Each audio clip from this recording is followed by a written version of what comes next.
ఇన్ని అంశాల పట్ల ఈనాటికి ఏ ఒక్క రాజకీయ పార్టీ కానీ లేదా ఏ ఒక్క వ్యవస్థ కానీ మేము ఈ యాక్షన్ తీసుకున్నాం, ఇంతమందిని మేము పట్టుకున్నాం, వీళ్ళు ఇక్కడ మేము అరెస్ట్ చేసాం, వీళ్ళపైన ఎఫ్ఐఆర్ నమోదు చేశామని ఈనాటికి ఎవరైనా హిందువులకి జవాబుగా చెప్పుకున్నారా మన రాష్ట్రంలో అని నేను పబ్లిక్గా అడుగుతాను. చెప్పలేదు.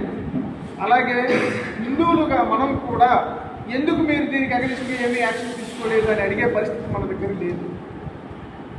ఒక తెలియనటువంటి భయంతో బ్రతకాల్సినటువంటి పరిస్థితి ఉంది. కలియుగ దైవమైనటువంటి సాక్షాత్తు శ్రీ వెంకటేశ్వర స్వామి పాదాల వద్ద మనం ఉన్నాం. ఈరోజు తిరుమలలో ఏ విధమైన పరిస్థితి ఉందో మనం అందరం కూడా చూస్తున్నాం. మా పూజ్యశ్రీ మా జాతీయ అధ్యక్షుల వారు ఇప్పుడే చెప్పి ఉన్నారు, తిరుమల తిరుపతి దేవస్థానం ప్రపంచంలోనే ఒక వైకుంఠం, కలియుగ